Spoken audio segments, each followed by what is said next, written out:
Hello students, welcome back to Vandana's tutorial.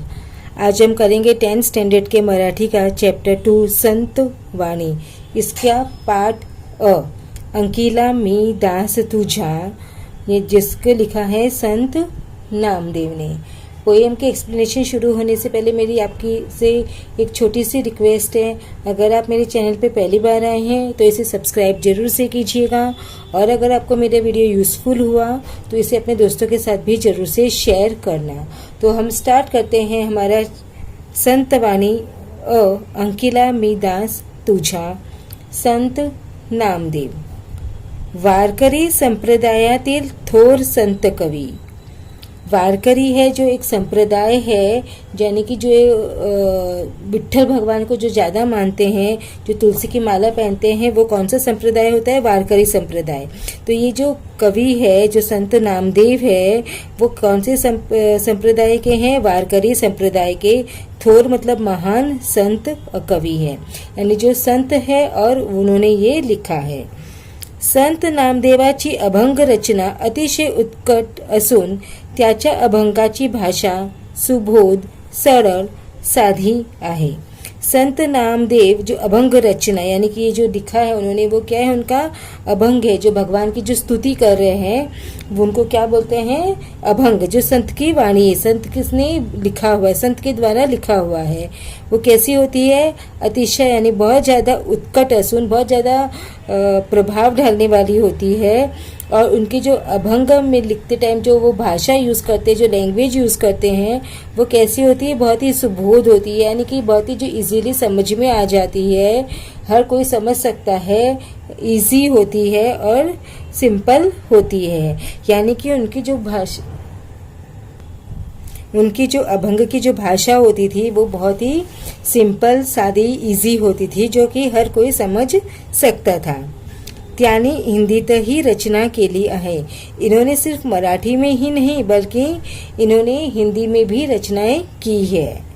पंजाबात जाऊन त्याची भागवत धर्माची पताका फडकवली, यानी जो पंजाब में जाकर जो ये भागवत धर्म है, जो भगवान की जो धर्म स्तुति है, उनकी वहाँ पर भी जाके उन्होंने पताका को लहराया। शिखांच्या गुरु ग्रंथ साहेब या ग्रंथात त्याची 61 कवने समाविष्ट असून भक्त नामदेवजी की मुखबानी या नावाने ती प्रसिद्ध आहेत। जो सिख लोग होते हैं, यानी कि जो सिखिज्म को जो मानते हैं, उनकी जो ग्रंथ होती है गुरु ग्रंथ साहेब, इस ग्रंथ में भी उनकी कितनी स्तुति है? भगवान कवने मतलब जो भगवान की स्तुति होती है, जिसमें भगवान की भक्ति का से लिखा रहता है। कितने? 61 यानी 61 जो स्तुतियाँ हैं वो उसके अंदर क्या है? इंक्लूडेड है। और उनको किस नाम से जाना जाता है? भक्त नामदेव जी की मुखबानी, यानी जो भक्त नामदेव जी है उनके मुख से निकली हुई ये वाणी है। तो प्रस्तुत अभंगामध्ये संत नामदेवाने विविध दृष्टांतातून परमेश्वर कृपेची याचना केली आहे। तो ये जो प्रस्तुत अभंग है उसमें संत नामदेव ने विविध, यानी कि डिफरेंट, दृष्टांतातून मतलब एग्जाम्पल्स के द्वारा उन्होंने प्रभु से, ईश्वर से याचना की है कि आप मेरे ऊपर क्या करो? कृपा करो। उन्होंने डिफरेंट एग्जाम्पल्स दिए हैं, उनके द्वारा हमें एक्सप्लेनेशन दिया है। जैसे कि उन्होंने किस किस का दिया है? पक्षी और उनके बच्चों का, गाय और बछड़े का, हरिणी, हिरन और उसके बच्चे का, आई और बच्चे का, यानी माता और बच्चे का। ये सब डिफरेंट एग्जाम्पल्स के द्वारा उन्होंने ईश्वर से प्रार्थना की है, ईश्वर से याचना की है कि आप आओ और मुझ पर कृपा करो, क्योंकि मैं क्या हूँ? मैं तुम्हारा दास हूँ, मैं तुम्हारी शरण में आया हुआ एक दास हूँ। अंकिला मी दास तुझा, यानी कि मैंने आपका शरणागत हूँ, आपकी शरण में आया हुआ मैं आपका सेवक हूँ, और इसलिए आपको मुझ पर कृपा करनी है। तो हम शुरू करते हैं इसका फर्स्ट स्टैंजा। अग्नि माझी पडे बाळू, माता धावे कनवाळू, तैसा धावे माझ्या काजा, अंकिला मी दास तुझा। तो जो संत नामदेव कहते हैं अग्नि माझी यानी आग मजी मतलब मैं पड़े मतलब गिरना, बाड़ू मतलब बच्चा, तो माता मतलब मदर, धावे मतलब भागना, कनवालू मतलब दयालु। अगर जो छोटा बच्चा है वो आग के पास में जाता है तो उसकी माँ कैसे उसको बचाने के लिए क्या होती है, भागकर जाती है, क्योंकि उसकी माँ अपने बच्चे को आग में गिरते हुए नहीं देख सकती है। कोई भी माँ अपने बच्चे को गिरते हुए आग में नहीं देख सकती। तो जिस तरह से एक माँ अपने बच्चे को बचाने के लिए भागकर जाती है, आग में से कूदकर अपने बच्चे को बचाती है, तैसा धावे माझिया काझा, उसी तरह आप भी आओ मेरे काज को पूरा करने के लिए। माझा मतलब मेरा, काजा मतलब काम करने के लिए। अंकिला मी दास तुझा, मैं आपकी शरण में आया हुआ एक सेवक हूँ, एक दास हूँ। तो उन्होंने क्या काम था उनका, जो उन्होंने वारकरी संप्रदाय थे, जो भगवान की जो स्तुति करते थे, तो भक्ति है वो घर घर में पहुंचाना, यही उनका काम था। तो ये काम को उनको फुलफिल करने के लिए, कंप्लीट करने के लिए, भगवान आप मेरा साथ दो। जिस तरह एक माँ अपने बच्चे का साथ देती है जब वो मुसीबत में होता है, कष्ट में होता है, प्रॉब्लम में होता है, उसी तरह मेरे काम को भी आप सफल करने के लिए, सक्सेस बनाने के लिए आप तुरंत आओ। क्यों आओ? क्योंकि मैं आपकी शरण में आया हुआ आपका एक सेवक हूँ, आपका मैं दास हूँ। सर्वेची झेपावी पक्षिणी, पिल्ली पड़ताची धरणी। सर्वेची मतलब लगेज, इमीडिएट, तुरंत। झेपावे मतलब छलांग लगाना। पक्षिणी मतलब फीमेल बर्ड। पिल्ली मतलब पक्षी का बच्चा। पड़ताची यानी यहाँ पे गिरना। धरणी मतलब धरती। जिस तरह जब बच्चा, पक्षी का बच्चा है, जब वो उड़ना सीखता है, जब वो आकाश में बहुत ऊपर तक उड़ता रहता है, तब जो पक्षिणी होती है उसको बहुत खुशी होती है। लेकिन जैसे ही वो देखती है कि उसका जो बच्चा है वो नीचे गिर रहा है, धरती पर गिर रहा है, तो वो तुरंत एक बड़ी सी छलांग लगा के अपने बच्चे को बचाने की कोशिश करती है। तो कवि कहते हैं, संत नामदेव कहते हैं, जिस तरह पक्षिणी अपने बच्चे को बचाती है एक छलांग लगाकर जब वो धरती पर गिरता रहता है, उसी तरह आप भी मुझे मदद करो, मेरी पर कृपा करो। भूकेले वत्सरावे धेनु व्रत धावे। भूकेले यानी कि भूख से तड़पता हुआ, वत्सरावे यानी गाय के जो बच्चे होते हैं वो, धेनु मतलब गाय, हुम्बरत मतलब गाय की जो आवाज होती है वो, धावे मतलब भागना।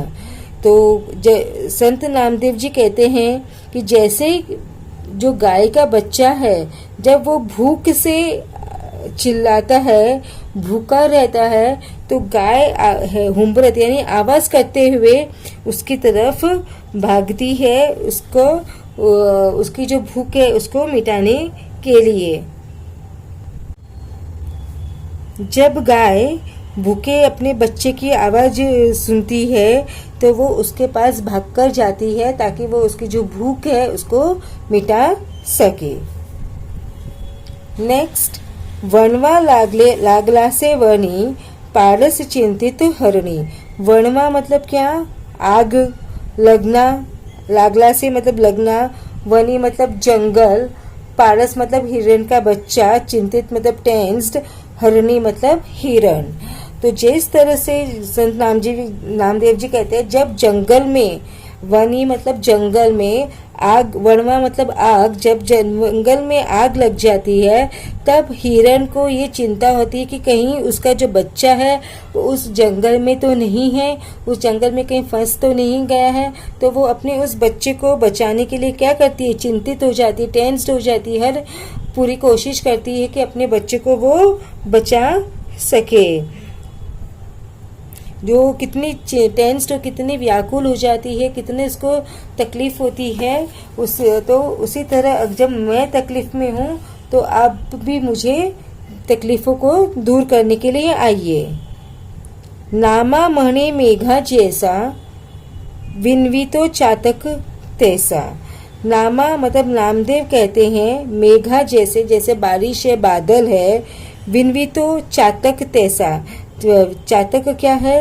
चातक मतलब होता है कि एक इमेजिनरी बर्ड है जिसके बारे में कहा जाता है कि वो सिर्फ बारिश का जो पानी है वही पीकर रहता है और वो कुछ खाता पीता नहीं है।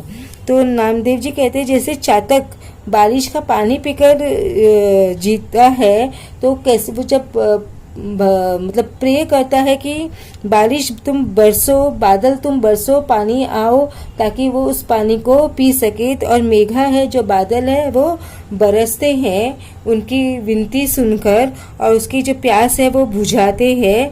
उसी तरह आप भी मेरी तकलीफ़ों को दूर करो और मुझे सांत्वना दो, मेरे काम को सफल करो।